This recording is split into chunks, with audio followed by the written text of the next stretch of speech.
Hi friends, ఎలా ఉన్నారు? రండి, ఈరోజు మనం చికెన్ ఫ్రై చేసుకుందాం. చెక్క, మొగ్గ, ఆవాలు, జీలకర్ర, యాలక్కాయ కావాలి. ఇప్పుడు కారం, పెరుగు, చికెన్ మసాలా, గరం మసాలా 2 కావాలి. పసుపు, ఉప్పు. ఇక్కడికి వచ్చేస్తే ఆనియన్స్, కొత్తిమీర, కరివేపాకు, టమోటాలు, పచ్చిమిర్చి. ఇప్పుడు చికెన్ని నేను ముందే క్లీన్ చేసుకొని వాటర్ లేకుండా దాన్ని బాగా గట్టిగా అయ్యేటట్టు ఉప్పు పసుపు వేసుకొని మగ్గబెట్టుకున్నాను. తర్వాత ప్యాన్ పెట్టుకొని ఆయిల్ వేసుకున్నాను. ఆయిల్ బాగా హీట్ అవ్వాలి. ఆయిల్ బాగా హీట్ అయితే అప్పుడు మనం నెక్స్ట్ ప్రాసెస్కి వెళ్ళొచ్చు. ఈ చికెన్ ఫ్రై మా వారికి కానీ నా కొడుకు కానీ చాలా ఇష్టం, బాగా ఇష్టంగా తింటారు. ఇంకా సాంబార్ కానీ చేశానంటే ఇంకా బాగా తింటారు. చూడండి, పోపు దినుసులు వేసుకున్నాను. పోపు దినుసులు చిటపట చిటపట అనాలి, లేకపోతే బాగుండవు. తర్వాత కరివేపాకు వేసుకుంటున్నాను. చూడండి, కరివేపాకు కూడా చిటపటలు అంటున్నాయి. మా ఆయనలాగా చిటపట అంటుంది కరివేపాకు. చూడండి, తర్వాత ఆనియన్స్ వేసా. ఆనియన్స్ మాత్రం అంత చిటపట నా కొడుకులాగా. మా ఆయనే చిటపట అంటాడు ఎప్పుడు నా మీద. ఏం చేద్దాం, హస్బెండ్ కదా, తప్పదు. తర్వాత పచ్చిమిర్చి వేయాలి. పచ్చిమిర్చి వేసిన తర్వాత పచ్చిమిర్చి కొంచెం ఎక్కువగానే వేసుకోండి, టేస్ట్ ఉంటుంది. కలుపుకోవాలి బాగా.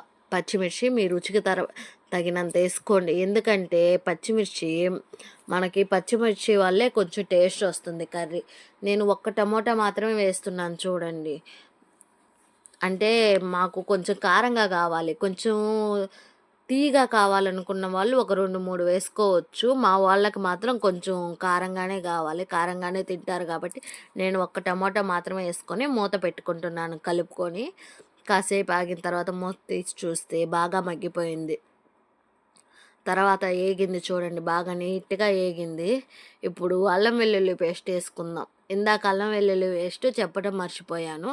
ఇదిగోండి, చూడండి, నేను ఒక పెద్ద 2 టేబుల్ స్పూన్స్ దాకా వేస్తున్నాను. చూడండి, నేను ముందే ప్రిపేర్ చేసి పెట్టుకుంటా ఫ్రెండ్స్. మా వాడు ఎప్పుడేం అడుగుతాడో తెలియదు. అందుకని చెప్పి ఎప్పుడైనా చేసుకోవడానికి ఉండాలి కదా. ఒక్కోసారి చికెను అప్పటికప్పుడు కావాలంటాడు. ఇంకా అందుకని చెప్పి ముందే వేసి పెట్టేసుకుంటాను. ఇప్పుడు మూత పెట్టాను, చూడండి, అది చిటపట అంటుంది ఫ్రెండ్స్ మూత పెట్టుకుంటే. అందుకని నేను మూత పెడతాను. ఇప్పుడు ఇందాక ముక్కలు వేసా కాబట్టి ఇప్పుడు కొంచెం వేసా ఉప్పు. చూడండి, తర్వాత పసుపు వేసా, తర్వాత కారం వేస్తున్నా. చూడండి, కారం మేము ఎక్కువ తింటాము. అదిగోండి, మేము మిషన్ కాడిచ్చుకుంటాం ఫ్రెండ్స్, బయట కారాలు కొనము. మిషన్ కాడిచ్చుకొని ఇంట్లో పెట్టుకుంటాను. నెలకి 2 నెలలకి ఆడించుకుంటూ మిషన్కి పెట్టుకుంటాను. చూడండి, బాగా మగ్గాలి. మూత పెడుతున్నాను. అది బాగా మగ్గిన తర్వాత ఇప్పుడు పెరుగు వేసుకోవాలి. ఒక 2 టేబుల్ స్పూన్స్ వేసా ఫ్రెండ్స్ పెరుగు. మీకు పక్కా కొలతలతో చెప్తున్నాను నేను, నీట్గా చేసుకోండి. చికెన్ మసాలా, గరం మసాలా 2 వేసుకుంటున్నా. చూడండి, ఇప్పుడు 2 వేసుకొని బాగా మిక్స్ చేసుకుంటాను. మిక్స్ చేసుకున్న తర్వాత ఇప్పుడు మన మెయిన్ ఇంగ్రీడియంట్స్ చికెన్ని తీసుకొచ్చి వేస్తున్నా. చూడండి, చికెన్ వేసేస్తున్నాను. చికెన్ కూడా బాగా కలుపుతున్నా. చూడండి, ఇప్పుడు నేను 1 కిలో చికెన్ దాకా చేస్తాను. మాకు 2 పూట్లకి సరిపోతుంది. మేము 4 మెంబర్స్ ఉంటాం కాబట్టి సరిపోతుంది. ఇంకా ఈ చికెను ఎక్కువ ఉడకబడలేదు ఫ్రెండ్స్. ఇప్పుడు నేను టీ గ్లాస్ నిండా వాటర్ వేసుకుంటాను. చిన్న టీ గ్లాస్ నిండా వాటర్ వేసుకుంటాను. దీన్ని కలబెట్టేసుకొని, చూడండి, చిన్న టీ గ్లాస్ కింద వాటర్ వేసుకొని ఇది ఆ వాటరు దగ్గరికి అయ్యేదాకా వేయించుకుంటాను. ఉప్పు కారం అన్నీ బాగా పట్టుంటాయి అప్పటికే చికెన్కి. ఆమెను కొత్తిమీర పైన గార్నిష్ చేసుకొని దింపేసుకుంటాను. అంతే, మాకు చికెన్ ఫ్రై రెడీ అయిపోద్ది. Okay friends, bye.